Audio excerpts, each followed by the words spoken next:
힘차게 찬양해 주셔서 더 감사합니다.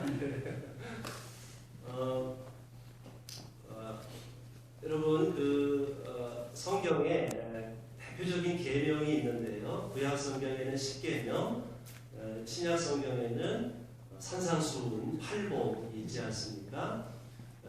몇 주 전에도 제가 이제 말씀드렸듯이 10계명은 신앙의 출발이고 산상수훈은 신앙의 완성이다. 제가 그런 식으로 저기 나오시죠. 10계명은 처음 신앙생활할 때 공부하는 것, 그리고 노예 생활에서 자유인이 될 때 공부하는 것이고, 산상수훈은 신앙의 완성이다. 그러니까 산상수훈이 더 어렵죠. 저것은 자유인이 제자로 부름받을 때 이제 공부하는 말씀이다. 그렇게 말씀을 드렸습니다. 히브리 백성들이 이집트에서 노예 생활해서 6월절에 거기를 탈출해서 50일째 되는 날 시내산에 도착해서 거기서 율법과 10계명을 받았습니다. 6월절에서 시작해서 50일째 되는 날 10계명을 받았다고 해서 그날을 15번자, 열순자, 오순절이라고 이제 그렇게 부르지요. 히브리 백성들은 그 시내산에서 대략 1년 정도 머물면서 말씀을 공부하고 임시 예배당, 성막, 텐트, 성막을 지으면서 1년 정도 그 시내산에 머물렀습니다.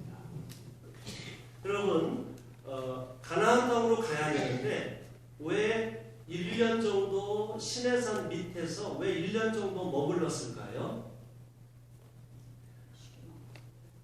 애굽의 그 수백 년간 애굽에서 살았던 그 애굽의 문화, 노예 생활, 그 애굽의 그 때를 벗고 자유인 하나님의 백성이 되려면 하나님이 주신 10계명 율법을 완전히 공부하고 실천할 시간이 필요했습니다. 그래서 대략 1년 정도 열심히 성경 공부하면서 우리가 이제는 노예 백성이 아니라 자유인으로서 어떻게 살아야 될 것인가. 그래서 1년 동안 예배 드리면서 10계명을 공부한 거죠. 그런 면에서 10계명은 옛 생활을 벗어나서 우리가 세례받을 때 10계명 공부하듯이 하나님의 자녀가 되기 위해서 제일 처음 공부해야 되는 신앙의 출발이다. 그렇게 말할 수 있습니다. 그런데 10계명을 자세히 보면은요, 각각의 계명들이 노예 생활했을 때 그 아픔, 그 경험이 그 10계명에 들어있다는 걸 알 수 있습니다. 예를 들어서 나 외에 다른 신을 섬기지 마라. 1계명. 다시 말하면 너희들을 억압하는 이집트 제국의 그 신, 태양신, 너희들을 강제로 노예로 부려먹은 그 이집트 신을, 그런 거짓된 신을 숭배하지 말고 너희에게 자유와 해방을 준 야훼 여호와 하나님, 그 하나님만 섬겨라. 이렇게 말씀하시는 거죠. 모든 이집트 생활의 경험이 들어있습니다.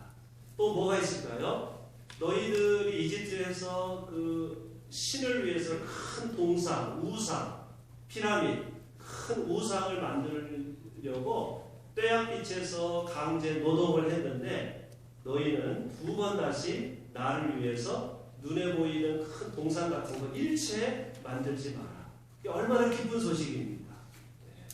그래서 그 동상을 만들지 말라는 말씀도 이집트 노예 생활의 그 아픔이 들어있고 그걸 하나님께서 해방시켜 주시는 거예요. 자유를 주시고 그런 짓 하지 마라. 그렇죠? 그 다음에 또 안식일을 거룩하게 지켜라. 히브리 백성들이 이집트에서 하루도 쉬지 못하고 강제 노동을 했지 않습니까? 하나님께서 히브리 백성들에게 이제부터는 모든 생명, 사람, 남자, 여자, 외국인, 짐승, 가축, 모든 생명은 최소한 일주일에 하루는 쉴 수 있는 자유를 보장하여라. 그날 예배하여라. 안식일 주셨죠. 그러니까 이런 1계명, 2계명, 3계명 이런 모든 계명들이 이집트에서의 그 억압과 고통에서 해방시키려고 하는 하나님의 깊은 배려가 들어있다는 것을 알 수 있습니다. 십계명은 지키기 무거운 계명이 아니라 노예 생활하는 히브리 백성들을 자유롭게 하고 더 행복하게 하기 위해서 자비로우신 하나님께서 히브리 백성들에게 주신 선물, 해방의 선물, 자유인에게 주신 선물이라는 것을 알 수 있습니다. 너희는 이제부터 내 백성이 되었으니까 최소한 10가지만큼만 지켜라. 그것만 지키면 너희는 나의 백성이 될 수 있다. 태양신 같은 이집트 제국의 신에게 이제 절하지 마라. 신을 위해서 힘들게 동상 만들지 마라. 일주일에 하루는 무조건 쉬어라. 이런 식으로 우리에게 십계명을 주셨습니다. 여러분, 그 다음 계명들도 마찬가지입니다. 살인하지 마라, 간음하지 마라, 도적질하지 마라, 부모를 공경하라, 거짓말하지 마라. 히브리 백성들은 노예 생활을 애굽에서 노예 생활을 하면서 그런 것을 다 목격을 한 거예요. 누구는 막 먹고 살기 힘드니까 막 부모님을 갖다 버립니다. 누구는 막 마음대로 살인합니다. 누구는 거짓말합니다. 누구는 도적질합니다. 누구는 간음합니다. 히브리 백성들뿐만 아니라 애굽 사람들도 이런 식으로 사는 거예요. 그냥 무질서하게 살았습니다. 애굽의 문화 자체가 이렇게 무질서했습니다. 하나님께서는 히브리 백성들을 해방시키시고 그들에게 이제부터는 너희가 나의 거룩한 제사장 민족이 되었으니 그런 식으로 옛날 방식으로 살면 안 된다. 최소한 나의 백성이 되려면 최소한 살인하지 말고 부모 공경하고 거짓말하지 말고 남의 것 빼앗지 말고 최소한 10가지의 계명을 이제 주신 것이죠. 그러므로 십계명은 어려운 계명이 아니라 하나님의 백성이 되려면 세례받고 이제 교인이 되려면 신자가 되려면 사람이 최소한 사람답게 살려면 지켜야 하는 최소한의 계명이라는 것을 알 수 있습니다. 1번부터 4번까지는 하나님 계명, 5번부터 10번까지는 이웃 사랑에 대한 계명이지요. 이 십계명을 지켜야 우리가 무질서하지 않고 건강한 사회를 유지할 수가 있습니다. 자, 그런데 예수님께서는 오늘 우리가 읽은 마태복음 5장에서 이 십계명을 한번 말씀하시면서 이 십계명보다 더 어려운 계명을 우리들에게 가르쳐 주셨습니다. 그것을 오늘 우리가 말씀으로 읽었습니다. 여러분, 자, 제 말씀을 잘 이해해 보십시오. 십계명을 지키면요, 어떤 일이 벌어지느냐? 우리 사회가 건강하고 안전해집니다. 맞죠? 십계명을 지키면 우리 사회가 건강하고 안전해집니다. 그런데요, 십계명만 지키면요, 우리 사회가 안전해질 수는 있지만 그렇다고 우리의 삶이 행복하지는 않습니다. 십계명이 우리의 삶, 우리 사회, 우리의 나라, 우리 가정을 안전하게 해줄 수는 있지만 우리의 삶을 행복하게 만들어 주지는 않습니다.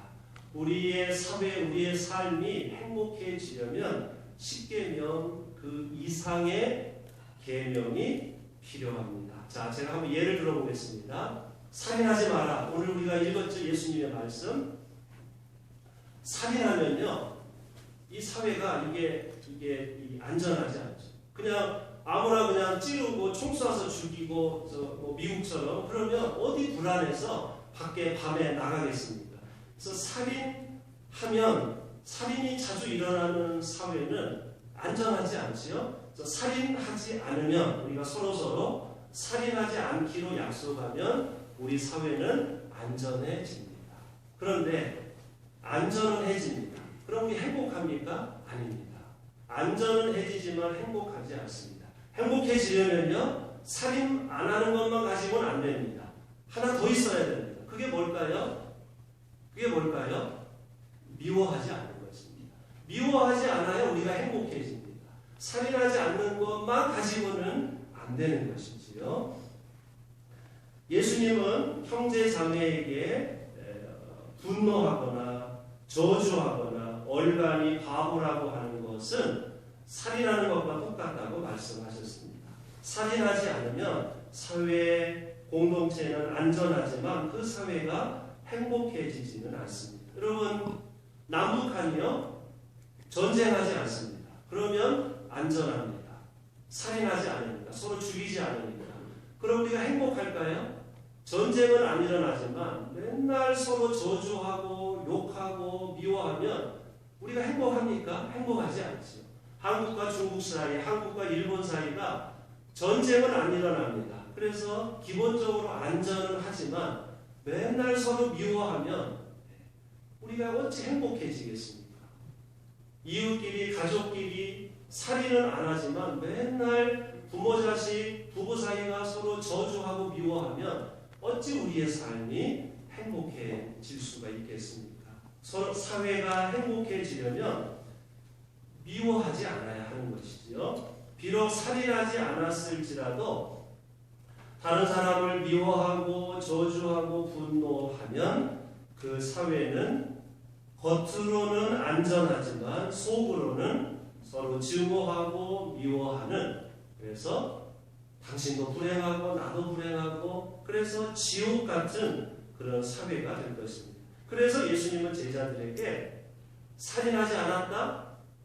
그거 가지고 자랑하지 마. 살인하지 않았다고 해서 만족해하지 말고 나의 제자가 되려면 마음으로도 살인해서는 안 된다. 서로 분노하지 않고 미워하지 않아야만 진정으로 행복한 하나님 나라를 만들 수 있다고 말씀을 하셨습니다. 두 번째, 간음, 이혼에 대한 말씀도 마찬가지입니다. 십계명에 간음하지 말라 이렇게 계명이 있지 않습니까? 간음, 이혼하지 않으면 가정을 유지할 수는 있지만 가정을 행복하게 만들 수는 있습니다. 간음, 이혼하지 않았지만 속으로 딴 생각을 할 수도 있고 배우자를 사랑하지 않을 수도 있습니다. 가정에서 간음하지 않았습니다. 나 나쁜 짓 안 했어. 불륜 저지르지 않았어. 그래서 이혼하지 않았습니다. 그러면 겉으로는 그 가정이 유지될 수는 있지만 그럼 간음하지 않았다고 해서 그 가정이 행복한가요? 아니지 않습니까? 간음하지 않고 이혼하지 않았지만 서로가 서로를 진심으로 사랑하지 않으면 가정은 유지되지만 전혀 그 가정이 행복하지 않는 것이지요. 신명기 24장에 보면 아내가 수치스러운 일을 했을 때 남편이 아내에게 이혼장을 써주고 이혼할 수 있다. 그런 말씀이 있습니다. 남편이 아내에게 이혼장을 써주는 이유는요. 아내가 이혼장을 받고 이혼을 해야 합법적으로 신분이 보장되고 재혼도 할 수 있기 때문입니다. 그래서 신명기에는 아무 일로 함부로 이혼해서는 안 되고 아내가 수치스러운 일을 했을 때만 남편이 이혼할 수 있다. 이렇게 쓰여 있습니다. 그런데 문제는 이 수치스러운 일이 뭐냐는 것입니다. 이걸 어떻게 해석하느냐는 거죠. 수치스러운 일이 간음은 아닙니다. 왜냐하면 간음에 대한 규정이 있습니다. 간음에다 발각되면 구약성경에는 돌로 던져서 죽여라 그렇게 쓰여 있거든요. 그러니까 이 수치스러운 일이 간음은 아닙니다. 근데 나중에 유대 남자들이 이 수치스러운 일을 자기식으로 과장되게 해석해서 아내가 마음에 안 들면요 아무 일에나 수치스럽다고 꼬리뼈를 붙여서 아내를 막 이제 여유가 있는 남자들이 아내를 막 쫓고 이혼장을 써주면서 당신은 수치스러운 일을 했기 때문에 이혼한다고 그런 식으로 아내를 버리는 일들이 많았습니다. 그러니까 이 수치스러운 일이 뭐냐? 남편 말 잘 안 들었다? 이거 수치스러운 일이다. 음식 잘 못 만들었다. 이거 수치스러운 거다. 옷을 바느질을 잘 못했다. 이거 수치스러운 거다. 이런 식으로 그렇게 아내를 함부로 대하고 아무 일에나 수치스럽다고 해서 이혼장을 써주는 일이 있었습니다. 그래서 예수님은 확실하게 말씀하시기를 분명히 상대방이 배우자가 가늠한 것 외에는 어떤 경우에도 이혼을 사소한 일로 상대방이 음행을 한 경우를 제외하고는 사소한 일로 아내를 버리는 사람은 그 남자는 가늠한 것과 똑같다. 이런 식으로 남자들을 책망하신 그런 말씀입니다. 다시 말하면 이건 이제 남편들에게 주시는 말씀이죠. 진정으로 행복한 가정을 만들려면 겉으로 가늠 안 했습니다. 이혼 안 했습니다. 거기에 만족해 하지 말고 겉으로만 가정을 유지하지 말고 진정으로 배우자를 사랑해야지 사랑하지 않으면 그건 가늠한 것과 똑같다. 이렇게 말씀을 하셨습니다. 마지막 세 번째 맹세에 대한 말씀도 마찬가지입니다. 여러분 구약 성경에는 거짓 맹세하지 말라. 그리고 맹세했으면 꼭 지켜라. 그런 말씀이 있는데요. 이 말씀도 사람들이 이 말씀을 또 왜곡해서 자기식으로 교묘하게 맹세를 지키지 않는 일이 많이 있었습니다. 어떤 사람이요? 사람들 앞에서 또는 계약을 체결할 때 맹세를 합니다. 내가 이거 분명하게 내가 이거 지키겠습니다. 하늘에 두고 맹세하고 땅에 두고 맹세하고 예루살렘 성전을 두고 맹세합니다. 그런데 좀 시간이 지나면 상황이 안 좋아지니까 맹세를 못 지킵니다. 그러면 이 사람이 맹세를 못 지킨 건 거짓 맹세인가요? 아니면 거짓 맹세가 아닌가요? 이게 이제 애매한 거예요. 왜냐하면 맹세할 때는 이 사람도 분명히 지키겠다고 그때는 진심으로 맹세를 했습니다. 그런데 좀 시간이 지나니까 마음이 바뀌어서 맹세를 안 지키는 거예요. 처음에는 분명히 자기도 지키겠다고 했는데 자기도 그 약속을 못 지키는 거예요. 처음부터 거짓 맹세한 건 아니었습니다. 그러나 결과적으로 맹세를 못 지키게 되었습니다. 그래서 예수님께서는 처음에는 아무리 진심으로 맹세하고 나서 나중에 지키지 않는 것보다는 그럴 바에는 처음부터 맹세하지 않는 것이 낫다고 말씀을 하셨습니다. 그 당시에는 내가 분명하게 지킬 수 있다고 아무리 확신이 들어도 하늘과 땅을 걸고 과장되게 맹세하지 말라 말씀이시죠. 지킬 수 없는 약속 같은 거 지키지 말고 하나님 이름 끌어들여서 과장되게 그런 말 하지 말라. 다만 매 순간순간 예할 때는 예하고 아니요 할 때는 아니요 하고 그 순간순간 정직하게 최선을 다해서 살아라. 이런 말씀이죠. 이후에 자기를 과장되게 말하는 모든 이후에 다 지나친 것은 다 악에서 나오는 것이다. 이렇게 말씀을 하셨습니다. 과장되게 말하지 말라. 다만 지금 이 순간 내가 할 수 있는 것과 할 수 없는 것을 그냥 솔직하게 말하면서 하루하루 최선을 다해서 정직하게 살아라. 우리 주님께서 그렇게 말씀을 하셨습니다. 여러분 이 살인, 간음, 맹세에 대한 말씀은 이웃사랑에 대한 말씀인데요. 우리가 어떻게 해야 이웃과의 관계에서 우리가 좀 더 행복하고 정직하고 더 우리의 관계가 더 좋은 삶을 살 수 있을지에 대해서 예수님은 십계명보다는 좀 어렵지만 제자들에게 이렇게 수준 높은 마음이 더 중요하다는 이런 산상, 수훈의 말씀을 우리들에게 가르쳐 주셨습니다. 제가 이 말씀을 구체적인 예로 한번 적용해 보겠습니다. 그 다음 보시죠. 저것은요, 지난주에 최대 뉴스가 미국의 아카데미 시상식에서 92년 역사상 외국 영화가 국제영화상, 각본상, 작품상, 감독상을 받은 아마 92년 역사상 최초의 놀라운 일이 벌어졌는데요. 저 기생충이라는 저 영화, 아카데미 영화에서 가장 최고의 상이요, 감독상하고 최고 작품상입니다.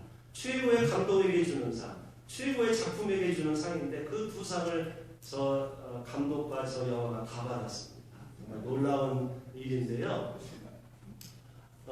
요즘 저 한국의 우스갯소리가 대한민국을 빛내는 애국자가 4명인데요. 누군지 아세요?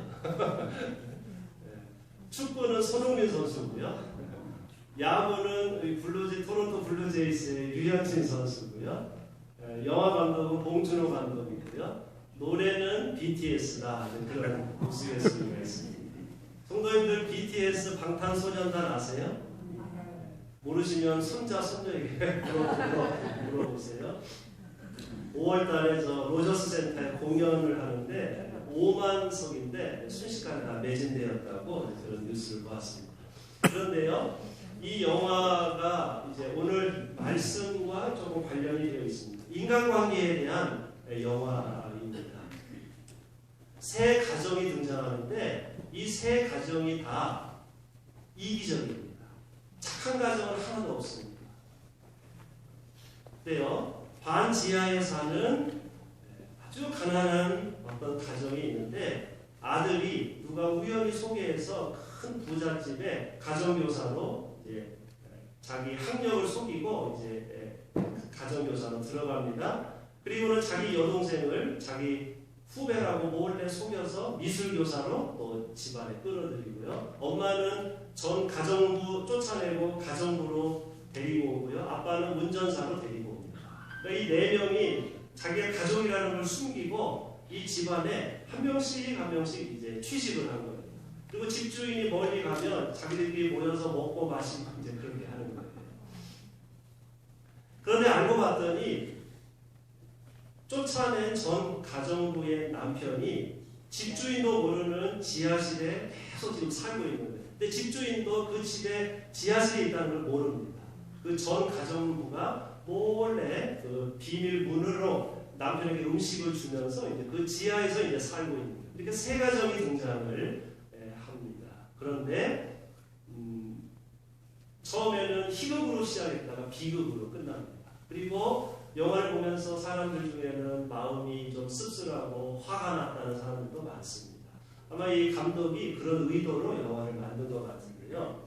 이 집주인이, 사장님이 이 운전사에게 자꾸 무시합니다. 하수구 냄새 난다고 자꾸 무시를 하고, 아들 생일잔치에 인디언 복장을 하고 춤추라고 하고 이제 그렇게 말을 하다가 마지막에는 이 운전사가 주인을 칼로 찔러서 죽이는 이제 그런 끔찍한 일이 벌어집니다.